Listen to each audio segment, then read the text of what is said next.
Eu sofri um relacionamento abusivo durante 4 anos da minha vida. É a primeira vez que eu vou falar sobre isso fora a minha rede de amigos. Eu nem sei por onde começar a falar sobre isso, mas assim, existem muitas formas de uma pessoa fazer você acreditar que quer ficar, te prender, sem que você precise estar realmente fisicamente presa em algum lugar. Primeiro começou com violência psicológica, depois foi para gritos, agressividade, até chegar na agressão física, até chegar na pior parte da escrotidão. O que aconteceu comigo foi entre 2019 a 2023, que foi quando eu consegui terminar. Meus primeiros 6 meses foi tudo muito lindo, até porque eu estava convivendo com uma pessoa que tem um posicionamento muito forte relacionado à mulher, fala que cresceu com mulheres, o quanto respeita as mulheres, então eu nunca achei que uma situação como essa iria chegar até mim. Depois de 6 meses, o primeiro impacto que fez com que eu caísse na depressão foi ele ter me contado que tinha descoberto a paternidade. Fique claro que ele sabia que tinha essa possibilidade de ser pai, só que ele não me contou isso antes da gente iniciar o namoro. Depois de 6 meses, foi que assim ele foi me contar para que eu realmente me sentisse mal de qualquer possibilidade que eu quisesse, até de não querer ficar.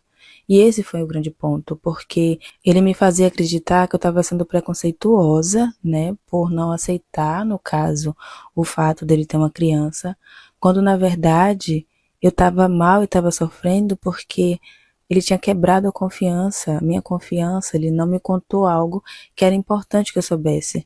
Uma pessoa esconder uma coisa nesse nível para a pessoa passar 6 meses escondendo, mentindo para que você não saiba, seja uma perversidade, fora o fato de que ele estava me fazendo sofrer durante esse tempo pela maneira como ele estava me tratando. Parecia que a causa do problema era eu. Por um tempo eu não contei pra ninguém, e aí foi quando ele começou a tentar aproximar, né, a criança do nosso convívio, e aí eu comecei a sofrer mais, porque eu só chorava, eu tinha muita crise de ansiedade, e ele continuava me gritando muito, ele me xingava de tudo que é nome que você possa imaginar, pra colocar uma mulher pra baixo, ele me xingava, eu não tinha mais força, gente, eu não era nada mesmo, nada, eu só chorava. E aí, ele fazia eu me sentir como uma desgraçada, né? Eu era a pior pessoa do mundo porque eu não estava aceitando. E não me deixava conversar sobre isso com ele. Então, eu tentava falar com algumas das minhas amigas e quando eu ia falar com ele, que eu falei, ele começou a falar que estava expondo a vida dele para outras pessoas. Ele começou a pagar a terapia durante os meses para mim porque ele não queria que eu conversasse sobre isso com ninguém, nem com ele. Então, o único lugar que eu conversava sobre a forma como eu estava me sentindo e estava sendo tratada era com a psicóloga. Saindo desse ponto, que foi o marco, né, onde foi que eu entrei em depressão, voltando para mim agora. Então, não levantava mais da cama, não tinha força para fazer nada, já estava mesmo em depressão. Passei a tomar medicação, foi piorando porque o psiquiatra falava para mim, a psicóloga falava para mim que eu realmente só iria melhorar quando eu saísse desse ambiente que estava me adoecendo. E era vergonhoso para mim falar que eu estava passando aquilo, que eu estava sofrendo aquilo tudo. Eu vinha pra rede social, eu tava gravando vídeo, depois eu parei, eu sumi por um tempo de gravar vídeo, porque eu não tava conseguindo disfarçar que eu tava mal dentro de casa, que tudo que eu tava postando era um relacionamento de fachada, que essa pessoa não era nada daquilo que as pessoas achavam que era. A pandemia pra mim foi o pior momento porque eu convivi dia e noite com muita violência. Gente, eu convivi com uma pessoa que propositalmente me fragilizou mentalmente para poder se sentir melhor. Vocês não sabem o que é acordar se debatendo, passando mal com alguém segurando o seu pulso desse jeito, esperando você acordar, ou então o calcanhar, esperando, olhando para você, esperando você acordar mal, se debatendo por conta da sensação que era, e ria. Ele ria de como eu estava me sentindo, ele ria de como aquilo me causava mal. Eu passei a ter um medo irracional dele. Ele me gritava muito, e era um grito de alguém com raiva, com ódio. Ele gritava, ele colocava as mãos para trás enquanto eu estava sentada na cama e começava a gritar na minha cara desse jeito, gritava e tipo desviava o rosto. Gente, eu tava mal. Eu nem reagia mais. O remédio que eu tava tomando na depressão naquele momento me deixou muito vazia. Eu só olhava pra ele enquanto ele tava me gritando e a lágrima descendo. Eu não conseguia reagir. Eu não conseguia falar nada. E quando eu falava desse jeito acuada. Pedia pra ele parar desse jeito acuada. Tinha momentos que eu pedia pra ele me abraçar porque eu não entendia a raiva que ele tinha de mim. Eu não entendia como é que ele tinha cultivado esse ódio, por que que ele estava me tratando daquela forma. Então, no desespero, eu pedia para ele me abraçar para ver se ele parava de me tratar daquele jeito. O momento da pandemia foi o pior de todos. É, eu lembro que com o decorrer do tempo, eu afastei todos os meus amigos, porque nenhum dos meus amigos prestava para ele, né? Além do ciúme excessivo que ele tinha, era ciúme e era posse. Tinha um lugar de posse. Eu não ia ver meus pais desse jeito porque era sempre uma agonia parecendo que eu estava indo fazer alguma coisa de errado, como se eu estivesse indo trair alguma coisa assim. Eu não conseguia contar para meus pais nem para meus irmãos o que estava acontecendo, porque primeiro, meu pai é cadeirante. Eu nunca fui de trazer meus problemas para meus pais. Eu nunca fui de levar muitos problemas para meus pais.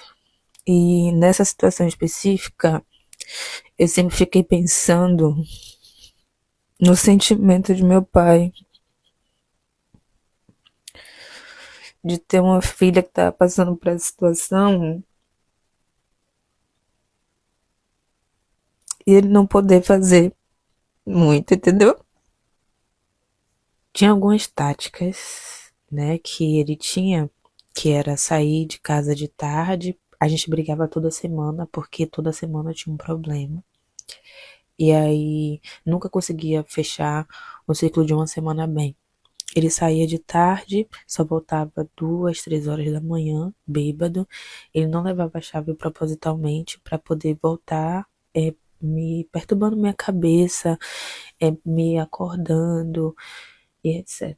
Como eu tinha medo dele, ele botava os pés em casa, meu coração já disparava. Às vezes eu ia fingir que estava fazendo alguma coisa, que ia limpar alguma coisa, porque eu não conseguia ficar num ambiente confortável, não era confortável para mim.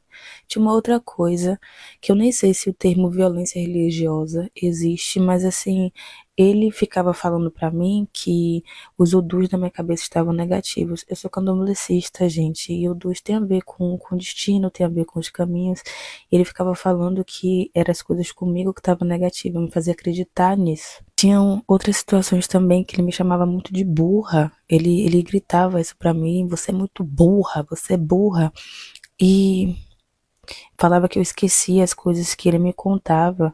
E aí eu acreditando mesmo, né, que não existia possibilidade de ele estar mentindo, ele estar errado. Eu só sabia que doía. Eu tava em um estado muito complicado. E até uma vez conversando com a psicóloga, ela me perguntou se realmente ele falava pra mim as coisas que ele dizia que falava. E eu não sabia comprovar se falava ou não. Até que eu comecei a reparar que talvez tivesse essa possibilidade de ele mexer desse jeito com a minha cabeça, falando que eu esqueci coisas que ele nunca tinha me contado.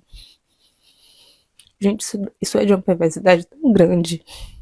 Eu tinha um altarzinho que eu fiz simbolicamente para ter um espaço para poder fazer minhas orações, para rezar. E normalmente eu escrevia cartinhas para o meu santo, né? Fazia cartinhas para Ioá, falando sobre a forma como eu estava me sentindo e tudo mais. Como tinha esses momentos que ele me fragilizava mentalmente, então ele mexia no meu celular, né? Ele fazia com que eu falasse assim e tudo, eu não tinha nada para esconder, mas era uma forma violenta dele fazer isso nesses momentos. E aí eu tinha receio de ficar mandando as coisas para minhas amigas, para conversar sobre as coisas. Eu escrevia cartinha pro meu santo.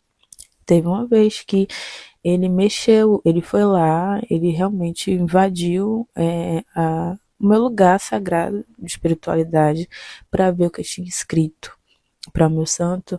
E aí, como eu estava falando sobre precisar de ajuda, que meu santo me ajudasse, pensasse nos meus pais, que eu conseguisse me sentir livre em algum momento da minha vida, que eu conseguisse resolver as coisas que eu estava fazendo. Ele começava a usar isso contra mim, até quando terminou, quando eu consegui terminar o relacionamento, que aí ele me contou que realmente invadiu minha privacidade.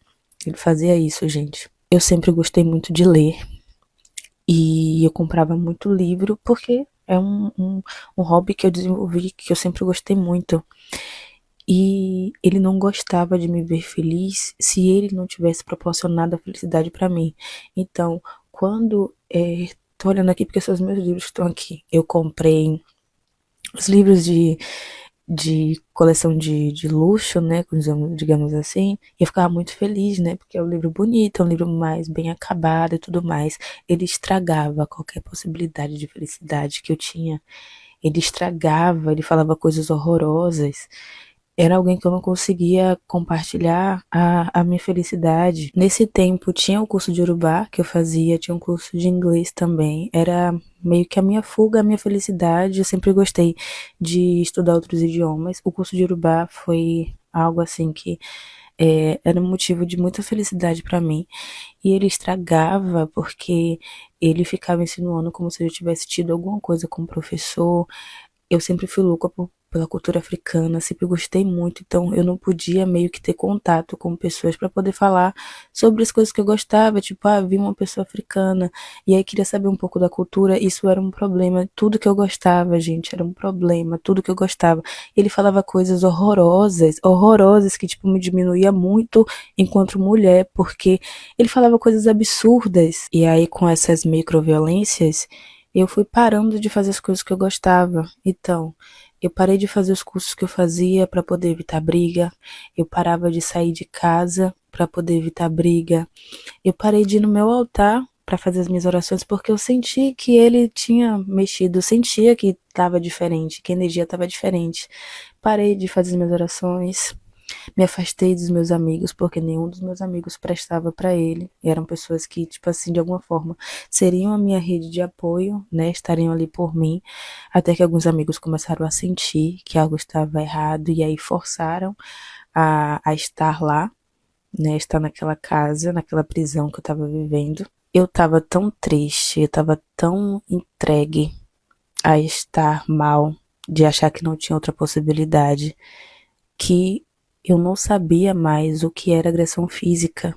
Na minha mente, naquela época, agressão física era algo que deixava hematoma, que sangrava. Então, quando eu fui empurrada, eu não achei que era agressão física, eu fui empurrada 2 vezes. Quando ele entortou minha mão, eu não achei que era violência física. Quando ele saiu me arrastando pela casa, pelo braço, para arrumar minhas coisas para que eu fosse embora. Isso de madrugada, quando um desses episódios que ele voltou bêbado de madrugada, saiu me arrastando pela casa, me gritando para poder fazer isso. Eu não achei que era violência física, um tapa no braço que eu recebi, não achei que era violência física. Eu vim da Steve Biko, um lugar onde me preparou para o mundo, da forma como o mundo é. Então eu passei a ter um posicionamento forte e potente. Eu passei a me sentir bonita, passei a me respeitar. Inclusive eu tinha dito que eu nunca deixaria um homem me tratar desse jeito na minha vida. Bastou um grito de uma pessoa muito perversa para eu perder a minha força, para entender que não basta só você ser forte. Se você me perguntar o que é que eu estava fazendo quando essas agressões aconteceram, o da mão, no dia que ele entortou minha mão, tinham 2 amigos meus no lugar onde eu estava morando, e ele não gostava dos meus amigos, né? E aí eles acabaram se desentendendo e ele ficava me olhando de cima a baixo, com cara de ódio, me olhando muito feio, como se eu estivesse falando alguma coisa para meus amigos em código, né? Como se eu estivesse contando o que estava acontecendo. E aí, quando os meus amigos foram embora, eu cheguei, tava indo embora não, tinha chegado já pra ir, aí dentro da casa eu cheguei perto dele pedindo pra ele parar, eu tava tremendo já, tava com medo, coração acelerado, tava pedindo pra ele parar, já tava chorando, ele foi e entortou minha mão,